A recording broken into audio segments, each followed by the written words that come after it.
everyone, this is Brittany here at For Silky's Farm, and I'm going to show you how to make blueberry jam today. So the difference between jam and jelly is that jam does not contain pectin. So pectin is kind of the thickening agent that makes it more of like a jelly. You could flip it upside down, it would stay. Jam is more like the fruit in its original flavor mixed with sugar or apples that you would kind of spread out onto your bread or cook into a pastry. As always, I'm going to be using the Ball Complete Book of Home Preserving. The cool thing about this is all the recipes are tried and true. They will last the test of time, so you're not going to get any bad bacteria or any weird combinations brewing, especially as these sit on a shelf for up to a year, so that's always a good thing. Also, I went up to Kelder Farms today, which is in upstate New York. I've got a huge container. I have raspberries, blueberries, Brussels sprouts, yellow beans. I picked a few eggplants. I don't really need a lot, but I got a white one. I got your standard purple. Another bag full of peppers and tomatoes and a very little bit of kale that is upset that we stopped to buy antiques on the way home. Also this really cute little purple crunchy pepper. So before I start anything for canning, I'm going to start my huge pot of canning water. I'm gonna start boiling it now. I'm gonna put my jars in it. The reason I'm doing that is because it takes forever. I don't know why I'm on a gas stove, but it'll take like 45 minutes to bring it to a full boil. And I hate having to wait for it because once I make the mixture, I want to have it ready to go right into that container. So I'm going to fill it up with water and we'll get going. So I want to make sure the pot is filled probably 3 inches from the top. There's a rack that sits in there. What this does is when the jars go in, it'll help them to lower or they can rest on the edge. I'm going to put it in now, and what I'm actually going to do is as I start, I'll do both burners. I'll do the one in the back low and the one in the front on high. I'm actually gonna put my jars in now to sanitize them. The reason I'm gonna do that is because although you can wash them with soap and water, they're not really becoming fully sanitized until you place them in boiling water. The other reason is if my jars are hot and then I introduce the hot berry mixture to them, there's less of a chance of them cracking. Whereas if they were like clean and cold waiting on the counter and I poured a boiling mixture and they could crack then, or they could crack once I put them back in the pot. So I put them in now. I see what the recipe calls for. This one calls for 5 8-ounce jars. I only have 16, so that means it'll make me about 2.5 of the 16-ounce jars. I always put an extra jar in just in case I have a bunch of mixture because I don't want to have to worry about sanitizing it. Friends, I lied to you. I do have 8-ounce jars. So these, obviously, once my fingers touch them, are not clean anymore. So the jars are gonna go in. I'm gonna turn it so that they fill with boiling water, or to be boiled water. And then I'm gonna actually lower this down in here so I can place the lid on it. I got this really cool lid rack, and I'll show you what this does. So the cool thing about the lid rack is that you can place the lids in it, you can submerge it, and you don't have to go fishing for them. I have a 6-piece canning set here. This has a funnel so that I can get the jelly into the jar without it going over my counter. And the other very useful tool is this handle so that I can pull the jars out. I'll show you how I use that. And then this is the little magnetic wand that you use to fish in and grab the lids out after they've been boiling. Tricky thing about it, as you can see, it doesn't actually go to the depth of the container. So as I'm fishing in, I'm burning my hand on hot water, and I don't want to do that. So I'm going to close this and let it get to boiling, and then I'll submerge this because it doesn't quite go in all the way, and I'd rather have the lid tight so I can reach a boil faster. And now I'm going to start preparing everything for my jelly. This particular recipe calls for 4 cups of blueberries, which I've already rinsed, 5 tart apples. I have 1 tart and 4 semi-tart, so I'm using them. And then 2 limes, which luckily I had from another recipe. So I'm gonna get everything chopped. The apples are gonna get chopped up, cores intact, skin on.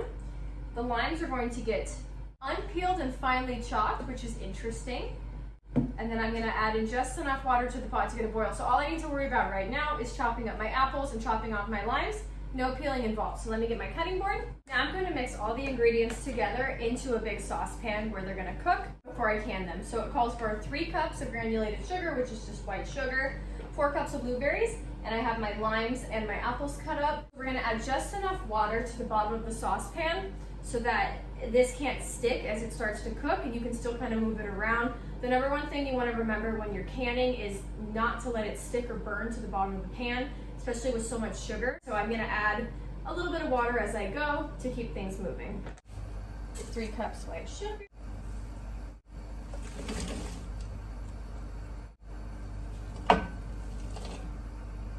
I'm gonna use my empty blueberry container and fill it with water, just so I can add a bit to keep things kind of wet as we're going. I don't really know how much I'll need, so I'm gonna add probably like a cup to the bottom of the saucepan, and then I'll have some extra on reserve so things don't burn. So you are bringing it to a boil, so you can go ahead and set your stove that high at this point once everything's in, but you wanna be sure to keep stirring it so you don't have any issues. So I'll add a cup in, turn it to high. The spoon is not the best, but it's gonna be okay. Got a lot of stuff in here. And after this comes to a boil, I'm gonna continue to mix it around for 20 minutes, adding water as I need it. I basically want it to become a little bit of a paste. Once it's hit that point, then it will be ready to start putting into my jars to can. I think it's time for a chicken break. It rained earlier, but I wanna go ahead and let them out so they can free range a little bit. Let me get my boots on. So it's such a huge pot, I know it's gonna take a minute to get going, so hey girls! Come on! They're mad at me. I put them out earlier when I got home, and then the sky fell open and I had to rush them all back in so they wouldn't get rained on. Come on, girls! There we go, come on! Bliss is always first out the door. Come on, baby. Good girl. I know. There's Benny. You got it. Good girl. And then Wessie's inside. She's the most angry with me because I had to come in and chase her inside because of the rain. So looks like my pepper plant's got a good bath. Tomatoes are still going crazy. Oh, I'm starting to get my first little teeny tiny sprouts. Let me see if I can show you guys. So I have a little baby kale coming through. It's called 1,000 head kale, and I think it's kale because the whole row has heads just like it. This is my first time growing from seed. Really any vegetable, I always use starters, so I'm really excited to see how that turns out. So let's leave the girls out here and go check on our food.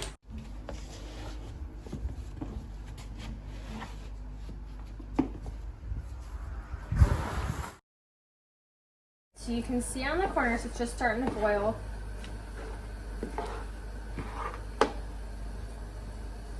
The one thing I forgot is that blueberries obviously have a high water content, just like cucumbers or watermelon would. So I added probably a little too much water to get going, but what I can do is I can actually leave the lid off and some of the water will burn off or evaporate, and that will help so I don't have this like really watery mixture. I'm gonna let this boil. It's gonna take a little bit longer because I'm not trapping the heat, but it'll catch up again and then hopefully burn off some of that water. So we'll let it keep going from here.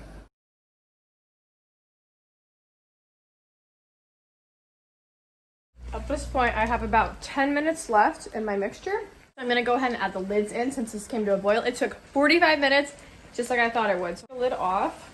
I'm gonna take this, drop them in, set it to the side so it doesn't dump, and we'll put the lid on. You can already see I'm starting to lose that boil. Turn this back up to high. Turn this friend on behind him to help out. And that should be a nice rolling boil for about 10 minutes to sanitize it.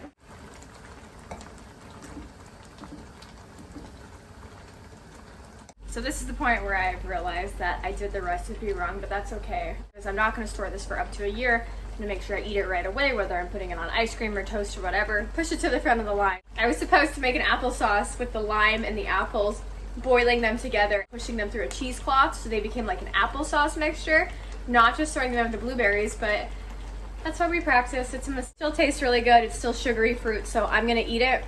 I'm just not gonna store it as long. All of the canning stuff still applies perfectly. I have about 8 minutes as well, so I have the lid sanitizing over in the boiling water. I'm gonna go ahead and turn my heat down to about medium and start to let this kind of thicken. We're doing a different approach because I went wrong with the recipe. You normally would not mash this, but I actually have a masher, and I'm just mixing everything together so I'm not getting like huge chunks of apples and huge chunks of limes, especially when I'm trying to eat it on toast and there's just like huge pieces. I'm ready to grab my jars out of the boiling water. So I take the lid off.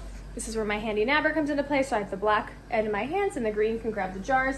The jars have kind of gone a little bit wonky. I'm actually gonna take the lids out first, see how easy that is. They're all together. Move this over here to my station. So I have, you can do a clean towel here. I have a really cool like non-stick cooking mat. And I'm actually going to reach in, move the arms up. There's one. There we go. Okay, so I've got my jars in here. I'm gonna do one at a time because I don't want them to get too cold. So I take the jar, I'm gonna place them down on the mat. I'm gonna take my little funnel, stick it in the jar, my fruit mixture right in there. So I'll give myself what's called a little bit of head space, which means that it's not flush with the top of the jar.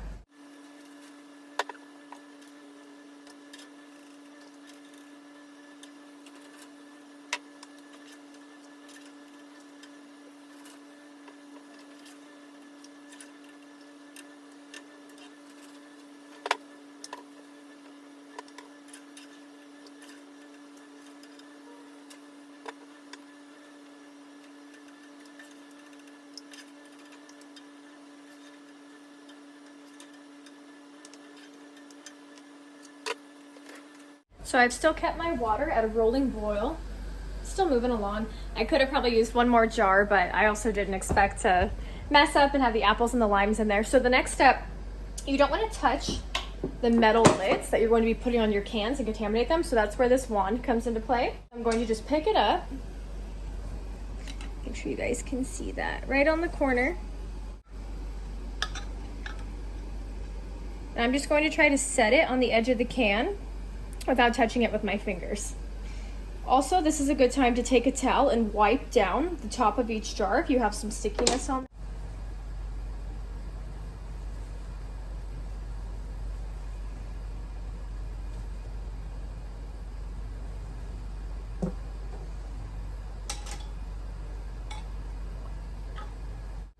From here, the last step before it goes back into the boiling water is you're gonna put these rings on. They're just going to be fingertip tight. So as I put it on, I can use my hand. I'm gonna put it onto the jar. I don't know where it's crooked. And just barely. You don't wanna really crank it on. Again, we'll do all these. So I have this nice wrap here, helping me from dropping things in too deep. I grab the jar from the top and put them in. I like to put them in obviously upright, not flopped over on their side. I put them in across each other, kind of balancing out. And then once you hit this point, you're gonna put them in, submerge it, put the lid on, bring it to a boil, and they're gonna sit in there for 10 minutes. So that makes sure you cook all the germs out. Everything is safe and ready to be stored. Again, this recipe is a little freestyle, so I would not store this for a whole year. I'm gonna eat it right away, but basically your standard. You can come in here. These have been out of the water a little bit, so I'm going to grab them. I'm going to descend in, trying to keep them up, so otherwise you have to dig them out. I'm going to turn my water back up to high, put the lid on, and start the timer for 10 minutes. I like to take this time to pick up because I hate having a dirty kitchen. So I have a little bit left over. So I might take this and just put it in a jar in the fridge, knowing that I need to eat it first. On ice cream or something tonight. I won't give it to my chickens because it has too much sugar and it will give them a stomach ache, which is not good for anyone, especially the person who has to wash them when they have a bellyache, but I can go check on them out in the yard and bring them some blueberries. So I have a ton more blueberries, raspberries, and blackberries left over from today. Hey girls! You want some blueberries? Bliss is my chow hound. She will always take whatever I offer.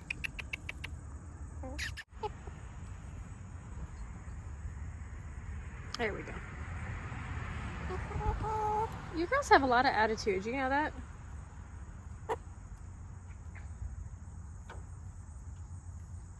So for my last bit of leftover, I'm just gonna pour it into jars. These are just hand washed, they're not sterilized in the same way that these are, so these need to be eaten within a couple days. But the last thing we're going to do is we're going to actually take jars out of here, set them on a towel, and we'll wait to hear the seals. So if I take my jar out of the boiling water, I'm just gonna set them on a towel.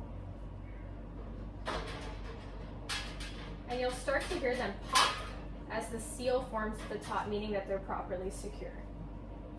Some start to happen right away. Oh, there it is. There's one. Two. Wait for it. One thing you might notice is that the lids will have loosened a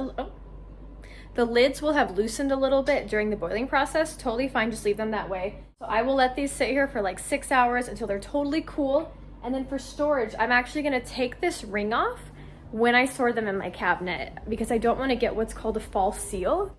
It's a little hard to see, but I have my canning cabinet here. So all of my things that I've canned, I've taken the lid off. And what that means is that any time I had a false seal on this and it starts to lift, meaning that there's air in there and bacteria is growing, if I have the ring tightened all the way around it, then I'll have what's called a false seal. And that means that I could eat it without knowing, which would make me really, really sick and everyone else that ate it. So when you store them, do not store the rings on them. Those pretty much only go if you're like selling at the farmer's market or you're giving them away to friends, but they don't actually stay on there in storage. Thank you guys so much for watching my video. It went astray, but it ended up working out. Other things you can do when you have kind of funky fruit mixtures that aren't quite up to par with canning, which I don't suggest, but I made a mistake and I'm not gonna throw all the food away, is I can actually take these jars and I could pour them into like a pie crust or a pre-made pie crust and make like kind of a funky pie from them. Maybe even making the pie and then freezing it would be another cool idea to kind of store it for longer. Lots of different things you can do. Obviously, if you were canning in the olden days, you wouldn't mess up the recipe and then throw all the food away. You would find some way to eat it. So thank you guys so much for watching. Please comment your worst canning mistake down. Thank you guys so much for watching. The absolute worst part of canning is cleaning up just the horror that is all over your kitchen, and I still do not have a kitchen sink until next week, so everything's going to the bathtub right now.